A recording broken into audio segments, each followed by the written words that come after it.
El cerebro es nuestra gran computadora. Es el centro donde programamos nuestra vida y de donde emana nuestra conducta, nuestro comportamiento. A menudo nos creemos los humanos que intervienen muchos más factores en aquello que hacemos. En último caso, hay una serie de reacciones biológicas que condicionan nuestro comportamiento.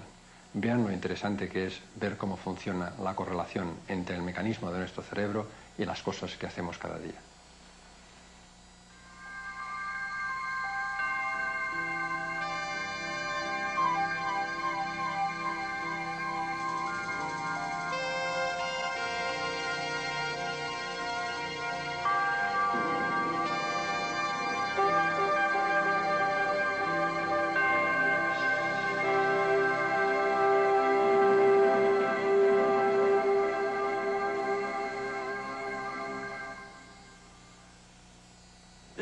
Esto es una coliflor, con un limitado potencial alimenticio y de unos 900 gramos de peso.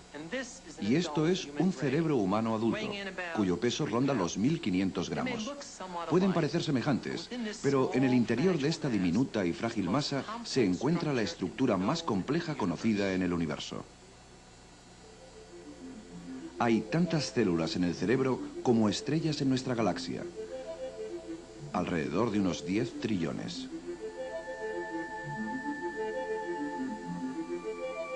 A pesar de las más de 200 clases de células que componen el cerebro, conocidas como neuronas y glía, están diseñadas para realizar tres funciones: recibir información de otras células, procesarla y transmitirla al resto del cuerpo.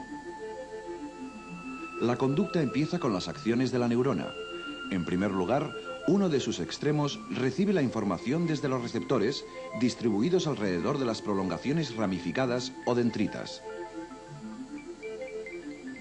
A continuación, la información es enviada al núcleo de la neurona o soma, donde se combina con otras informaciones. Posteriormente, toda la información recibida se transmite a lo largo del axón, en la forma de una descarga eléctrica o impulso nervioso.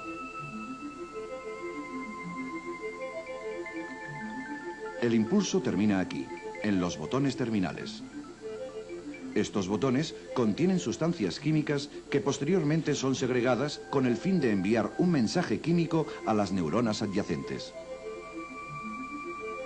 Aunque aparentemente puede parecer que están en contacto, las neuronas no llegan a tocarse. Tienen que enviar sus mensajes a través de unos espacios que contienen una sustancia líquida y que recibe el nombre de sinapsis. Estos mensajes químicos se denominan a su vez neurotransmisores. Cuando un neurotransmisor es liberado en la sinapsis, este se adhiere a los receptores específicos en la membrana de dendritas en las neuronas adyacentes, en un proceso similar al de una llave en una cerradura. Algunas de estas sinapsis son excitatorias. Los neurotransmisores provocan en la neurona que se encuentra en el otro extremo de la sinapsis una carga eléctrica. Otras sinapsis son inhibitorias y reducen o previenen la formación de impulsos nerviosos. Los canales receptores ubicados en las dendritas determinan cuál será el efecto del neurotransmisor, del mismo modo que el conjunto de todos los estímulos excitatorios e inhibitorios determinan si la siguiente neurona en la cadena deberá dispararse y a qué velocidad. Este flujo constante de impulsos nerviosos y transmisiones químicas a través de nuestro organismo confiere al comportamiento humano su extraordinaria complejidad. Regula nuestro metabolismo, la temperatura corporal y la respiración.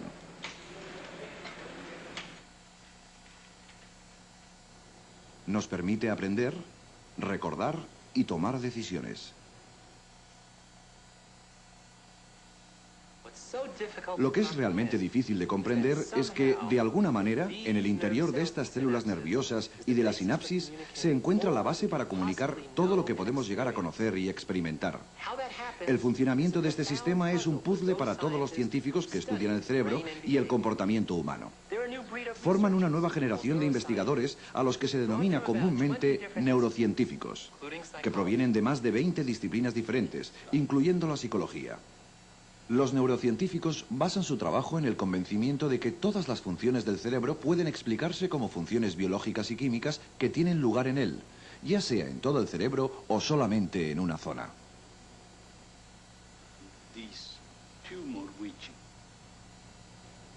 Para estos investigadores, la comprensión del comportamiento humano implica conocer sus bases biológicas. El cerebro constituye una parte esencial del sistema nervioso y funciona de una manera holística, con todos sus elementos constituyentes en interacción, aunque algunas partes estén especializadas en la realización de algunas tareas específicas que ejecutan de la manera más eficiente.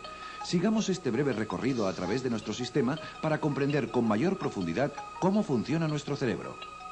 Nuestra primera parada será el tronco cerebral, que conecta al cerebro con los nervios y la médula espinal.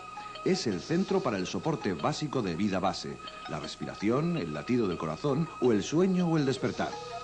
Conectado al tronco cerebral y situado en la parte posterior del cráneo se encuentra el cerebelo, que coordina los movimientos de nuestro cuerpo, controla la postura y mantiene el equilibrio. A continuación, y en las profundidades del cerebro, se encuentra el sistema límbico, que contiene varias estructuras comunes a los demás mamíferos, ya que todos poseen una estructura cerebral similar.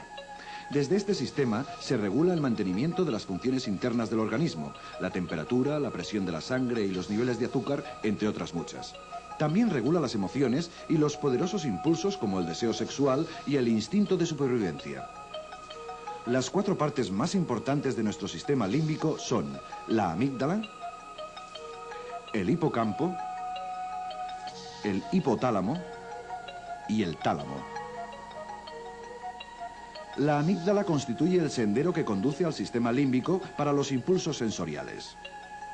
El hipocampo es un procesador de información básica y su función consiste en contrastar la nueva información con datos que ya se encuentran almacenados en el cerebro. También almacena determinados tipos de memoria. El hipotálamo actúa como un nexo entre el cuerpo y el resto del cerebro, segregando por lo menos 7 tipos de hormonas que son conducidas hacia la glándula pituitaria, que a su vez libera hormonas en la corriente sanguínea, influyendo en el desarrollo del crecimiento y de la conducta sexual. El tálamo funciona como una especie de repetidor, emitiendo señales desde el resto del cuerpo hacia las regiones cerebrales apropiadas, rodeando las estructuras más primitivas desde un punto de vista evolutivo que componen el sistema límbico se halla el cerebrum, que en el ser humano constituye la parte más grande de lo que habitualmente llamamos cerebro. Es aquí donde los impulsos nerviosos se transforman en imágenes, símbolos, palabras e ideas. El cerebro se divide en 2 mitades. Los hemisferios cerebrales, que están conectados por millones de fibras nerviosas que componen el cuerpo calloso, y un conducto para los mensajes que se desplazan de un hemisferio a otro.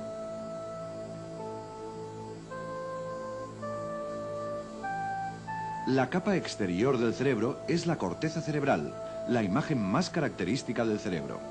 El centro del pensamiento consciente, la percepción, donde se integran todas las sensaciones y respuestas y que ocupa el lugar más alto en la jerarquía de las actividades cerebrales. Para desvelar los secretos de todas estas regiones del cerebro es preciso utilizar diversos métodos, algunos ya muy conocidos y otros que aún se encuentran en fase experimental. Los primeros datos se obtuvieron a través de las autopsias realizadas a pacientes con lesiones cerebrales y otras enfermedades. Posteriormente, los investigadores utilizaron la técnica de lesionar animales, la destrucción de ciertas partes del tejido cerebral para correlacionar cualquier deficiencia en el comportamiento y en la percepción con la pérdida de tejido de una determinada parte del cerebro. En estos experimentos también se analizó la influencia que ciertos tipos de estímulos podían tener sobre algunas regiones del cerebro, como descargas eléctricas o la utilización de ciertas sustancias químicas. En la actualidad, la técnica desarrollada más recientemente es el estudio de imágenes del cerebro utilizada para medir la estructura del cerebro y su funcionamiento. Pero la técnica más extendida que ha tenido más aceptación entre los especialistas consiste en registrar la actividad eléctrica del cerebro. Debido a que las neuronas son generadores eléctricos bioquímicos, los neurocientíficos han encontrado sistemas para registrar los impulsos nerviosos que provienen de una única neurona como respuesta a un determinado acontecimiento. La actividad eléctrica de todo el cerebro también puede ser registrada. A la representación gráfica del registro de estas actividades se la denomina electroencefalograma, o EEG, y en ella se observa la actividad total de la neurona en la corteza cerebral.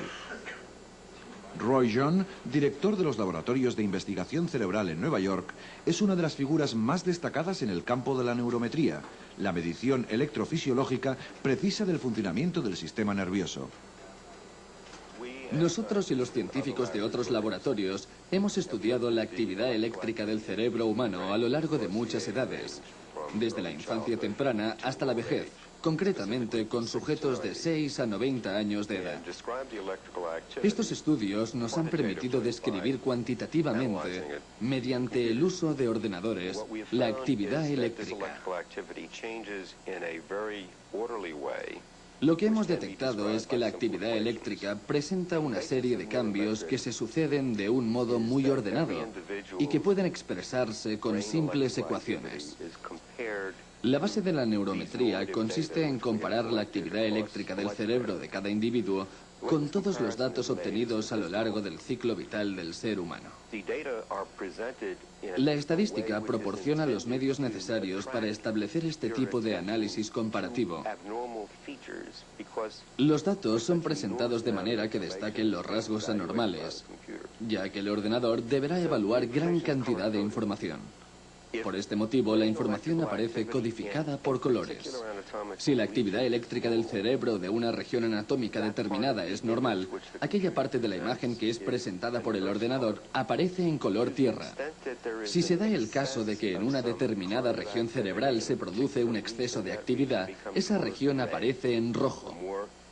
Cuanto más anormal es el exceso, más brillante será el color rojo, que poco a poco cambiará a naranja. Si alguna región de la anatomía carece de algún tipo de actividad, esa zona aparece en color azul. Siempre que se produce algún tipo de anomalía, esta se representará coloreando las zonas afectadas. En la actualidad poseemos distintos modelos que nos permiten identificar la mayoría de los desórdenes psiquiátricos, depresión, demencia o esquizofrenia. También podemos reconocer el alcoholismo. El análisis neurométrico es un análisis funcional. Nos muestra las relaciones anormales entre distintas regiones del cerebro, cuyas causas pueden ser múltiples. Primera, malformación de la estructura anatómica, como podemos ver. Segunda, a pesar de que la estructura sea normal, las reacciones neuroquímicas son anormales, lo cual también puede ser detectado.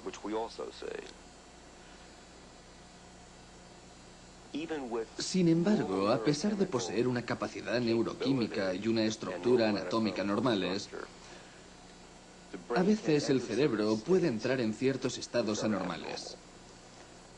Por ejemplo, tuvimos un paciente, un miembro del personal de la universidad, que vino a hacerse un reconocimiento.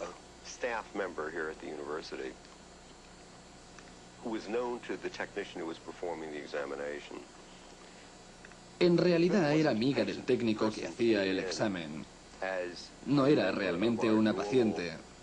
Ya estaba en nuestra base de datos. Se hizo el examen y los resultados fueron totalmente normales. Después del examen, el técnico que la conocía le preguntó algo acerca de su novio. Esta persona acababa de sufrir una dolorosa ruptura. Mientras respondía a la pregunta, la grabación siguió en marcha de forma accidental. Posteriormente, se analizó esta grabación y apareció una depresión patológica. Así que, en un par de minutos, el cerebro había pasado de un estado perfectamente normal a mostrar un cuadro de patología depresiva. Y un par de minutos después volvía a tener un aspecto totalmente normal. De este modo podemos ver cómo cambia en función de los pensamientos del sujeto y de las emociones que estos despiertan. y cómo estos reflejan anormalidades, pero son anormalidades transitorias.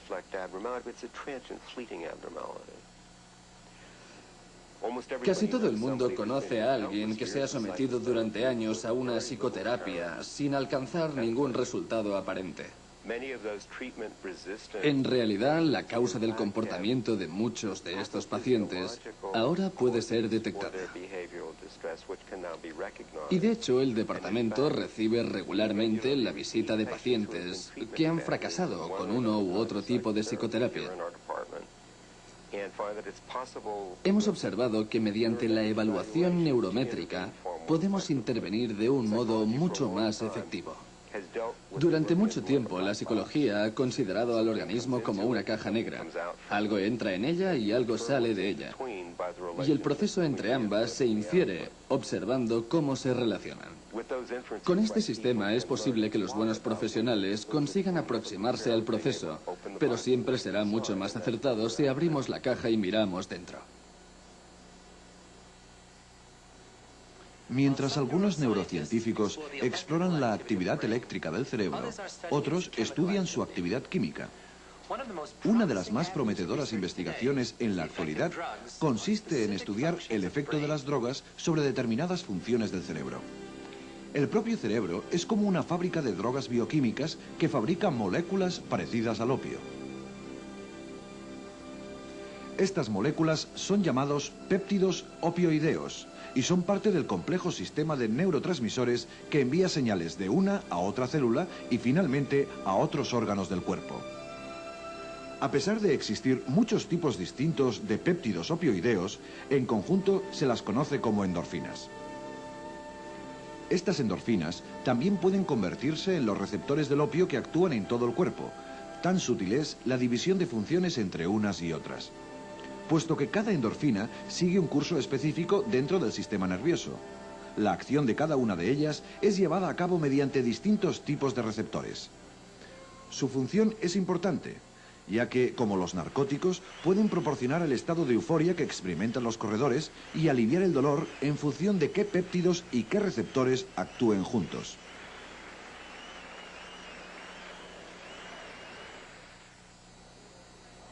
En realidad, tienen un importante papel en casi todas las experiencias relacionadas con el dolor o el placer.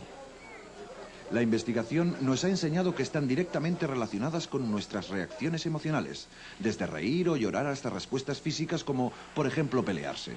Sin embargo, las endorfinas no son más que una de las muchas sustancias químicas que influyen en el cerebro. En la Universidad de Berkeley, en California, el psicólogo neurocientífico Joseph Martínez estudia cómo sustancias químicas del cerebro afectan también al aprendizaje y a la memoria. En el cerebro se encuentran determinadas sustancias químicas a las que llamamos neurotransmisores, y creemos que algunos de estos neurotransmisores son importantes para el proceso de aprendizaje de humanos y animales. Conociendo cuáles son estas sustancias, podremos imitar cómo se habla el cerebro a sí mismo. De este modo, podremos forzar al cerebro para que olvide una experiencia, o por el contrario, para que mejore su capacidad para recordar, mediante la estimulación de estos sistemas químicos. En nuestros experimentos utilizamos patrones de aprendizaje muy sencillos.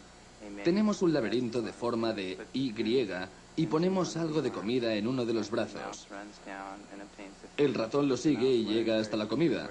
El ratón aprende rápidamente dónde se encuentra la comida y se dirige siempre al pasadizo correcto. Sin embargo, a pesar de haberlos entrenado para esta tarea, sus recuerdos todavía no se han fijado. Todavía no son permanentes. Aún no están en la memoria a largo plazo, puesto que el cerebro todavía está procesando esta información, ya que es necesario un periodo de tiempo para que el recuerdo quede fijado. Podemos interferir en el proceso inyectándoles drogas. En este experimento concreto, uno de los grupos de animales había sido inyectado con escopolamina, una droga que bloquea la transmisión de la información en el cerebro. El otro grupo recibió simplemente una inyección salina. Los animales son entrenados sin estar bajo el efecto de ninguna droga. No reciben drogas mientras se entrenan en el laberinto. Cuando acaban el aprendizaje se les inyecta la droga. Y hemos observado que produce una amnesia experimental. No recuerdan el laberinto. Dan vueltas y vueltas tratando de encontrar la comida. Esto es una sinapsis que contiene el neurotransmisor acetilcolina. En el experimento utilizamos una droga llamada escopolamina.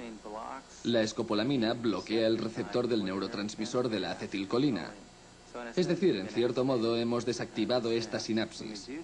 Cuando lo hacemos, se produce la amnesia experimental. Pero también podemos hacer lo contrario. Podemos estimular esta sinapsis. La droga que lo hace posible se llama fisostigmina. Bloquea la enzima que a su vez rompe el neurotransmisor de la acetilcolina, así que se produce una acumulación alrededor de la sinapsis y potencia su efecto. Al hacer esto, se puede producir el efecto contrario. Aumenta la memoria. En este contexto, la acetilcolina es una sustancia interesante porque en los pacientes de Alzheimer, este neurotransmisor está tremendamente reducido. De esta forma, esperamos que si conseguimos entender este sistema químico en particular, podremos elaborar fármacos que ayuden a los pacientes con la enfermedad de Alzheimer. Si las imágenes del cerebro, las drogas experimentales y las grabaciones de EEG nos pueden ayudar a mejorar nuestra comprensión del funcionamiento del cerebro, ¿será también posible mejorar su funcionamiento? ¿Es posible que cerebros enfermos y seniles puedan ser rejuvenecidos? Fred Gage es un psicólogo neurocientífico de la Universidad de California, en San Diego. Sus investigaciones han servido para desarrollar nuevas estrategias para la recuperación de lesiones cerebrales. Existen muchos tipos de lesiones cerebrales. Una de ellas es la lesión traumática, como la de la médula espinal. Otras son más progresivas, como la enfermedad de Alzheimer o Parkinson. Cuando se trata de células que mueren y desaparecen, la solución requiere los llamados trasplantes neuronales. Ello consiste simplemente en trasplantar células en estado prenatal o en una etapa de desarrollo muy temprana e insertarla en la zona del cerebro que ha sido lesionada y hay células muertas. El objetivo es la sustitución. Conseguir que estas nuevas células crezcan y resulten funcionales en el cerebro lesionado. Existe gran número de casos en los que esta metodología, el injerto de células, se ha llevado a cabo con éxito. Uno de los experimentos se llevó a cabo con animales, con ratones viejos. Parte de estos ratones tienen graves problemas de memoria y de aprendizaje. Estos problemas son confirmados mediante un sencillo experimento. Los animales deben encontrar una plataforma escondida en una gran piscina. Ahora no pueden ver la plataforma ya que está escondida, así que utilizan las elevaciones de alrededor de la piscina. En esta situación, un animal normal, después de algunos intentos, encontraría la plataforma basándose en estas elevaciones exteriores. Sin embargo, estos ratones ancianos nunca aprenden a utilizarlas para encontrar la plataforma. Ante esta situación, decidimos implantar células del cerebro anterior, una región que se considera relacionada con la función de la memoria en las áreas neocorticales y paleocorticales del cerebro. Después de 3 meses de seguir con los injertos, observamos cómo los ratones eran capaces de aprender tareas que antes les habían resultado imposibles. Evidentemente, todos quisiéramos poder hacer esta analogía con las enfermedades humanas. Sin embargo, sí existe una enfermedad de la que sabemos algo sobre las causas y la sintomatología derivada de ellas: el Parkinson. En este proceso degenerativo, las neuronas llamadas dopaminas mueren y desaparecen. Se ha desarrollado un modelo animal de la enfermedad de Parkinson, en el que en una parte del cerebro se ha reducido la cantidad de dopamina. Se ha experimentado con éxito el trasplante de células prenatales al área afectada. Los resultados han permitido comprobar que las células injertadas son funcionales hasta el punto de segregar su propia dopamina a partir de su sinapsis. Este modelo ha servido como base para las recientes pruebas realizadas en hospitales de varios países. Sin embargo, por el momento no se conocen los resultados con humanos. Pero sin duda se trata de una rama de la investigación muy importante, cuyos resultados no servirán solo para el caso del Parkinson, sino que permitirían utilizar los injertos en otro tipo de enfermedades neuronales.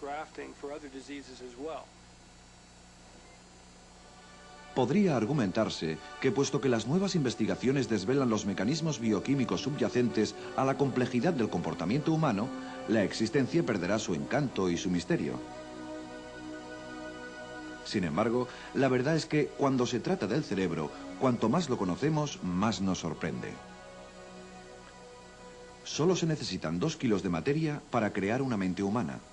Y sin embargo está diseñada para ir mucho más allá que cualquier ordenador, cientos de veces más grande. Todavía hoy resulta difícil comprender que la combinación de moléculas químicas que flotan entre células nerviosas del cerebro pueda ser la base de todas nuestras capacidades y de nuestra personalidad, de nuestros pensamientos y sentimientos, de nuestros recuerdos y de nuestros sueños.